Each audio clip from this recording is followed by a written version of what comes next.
Hola y bienvenidos. Vamos a descubrir cómo funciona tu navegador y qué pasa detrás de escena cuando ejecutas código JavaScript en una página web. Esto te ayudará a entender mejor la programación, especialmente cuando empecemos con JavaScript. Primero, me gustaría hablar sobre el navegador. Un navegador como Chrome, Firefox o Safari es un programa que te permite visitar sitios web. Y voy a escribir que es un navegador. Y un navegador tiene muchas cosas para ayudar JavaScript. Y número uno es el motor de JavaScript, o JavaScript Engine como V8 de Chrome, que ejecuta el código, el motor de JavaScript, el web APIs que permiten hacer cosas como esperar, conectarse a internet o modificar la página. Tenemos el motor de renderizado, que dibuja la página a partir de HTML y CSS. Y también tenemos los módulos de red,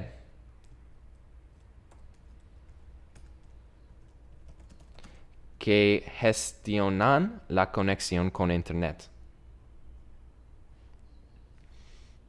Ahora voy a explicar qué es JavaScript. JavaScript es un lenguaje de programación que hace las páginas web interactivas, como cuando haces clic en un botón o algo cambia.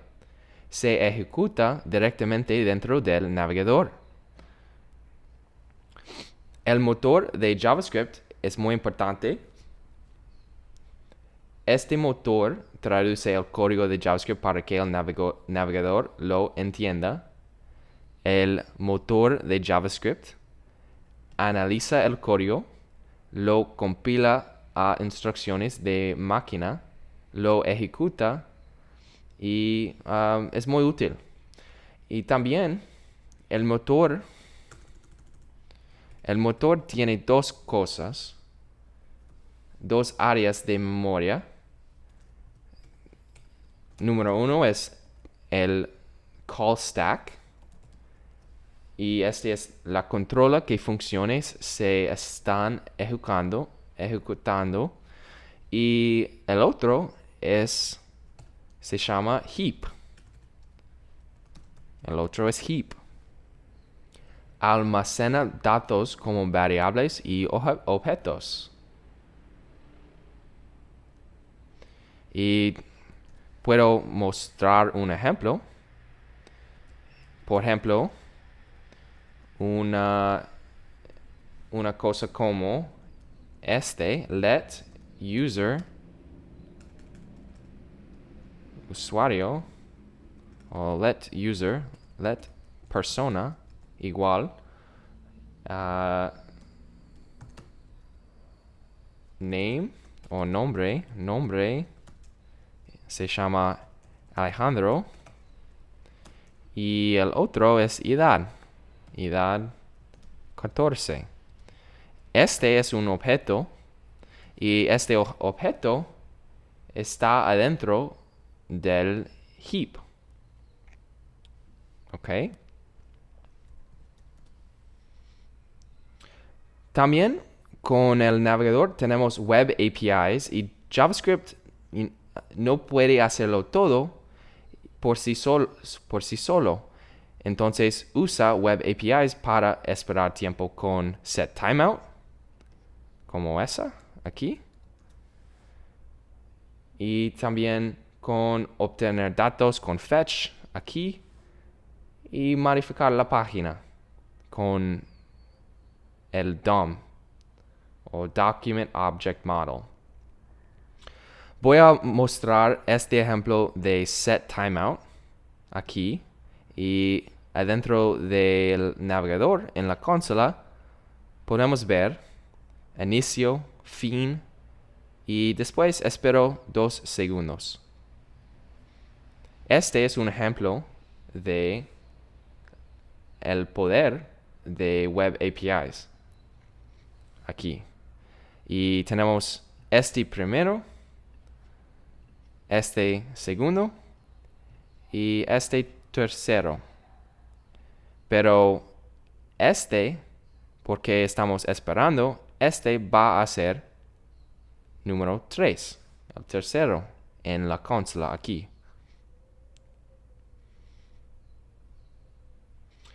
Este ejemplo es controlado con algo se llama el event loop. JavaScript es de un solo hilo, pero necesita manejar varias tareas. Tenemos call stack, es funciones que se ejecutan ahora. Tenemos callback queue, que es funciones que deben ejecutarse luego, después, como setTimeout y fetch. Y el event loop mueve funciones de la callback queue al call stack cuando este está vacío. Y ahora voy a mostrar el segundo ejemplo con fetch y voy a verlo en la consola. Aquí. Y aquí tenemos inicio fetch, fin del script. Y este no funciona porque no es correcto, es solo un ejemplo, pero este es paso número 3 aquí. Inicio fetch, fin del script y el fetch. Fetch se ejecuta fuera del call stack. Cuando llega la respuesta, la función se pasa a la callback queue y luego al call stack. Muy bien. Este es los 3 ejemplos y voy a hacer un resumen. El navegador tiene varios componentes que trabajan juntos. JavaScript se ejecuta dentro del navegador usando un motor. El call stack ejecuta funciones. El heap guarda datos. El heap guarda datos. Los web APIs permiten hacer tareas como esperar o conectarse. El event loop coordina todo, asegurando que el código se ejecuta en orden. Y listo, esto es todo como JavaScript y qué funciona detrás de escena. En siguientes videos veremos más sobre JavaScript y aplicaciones prácticas. Y gracias por ver y nos vemos pronto.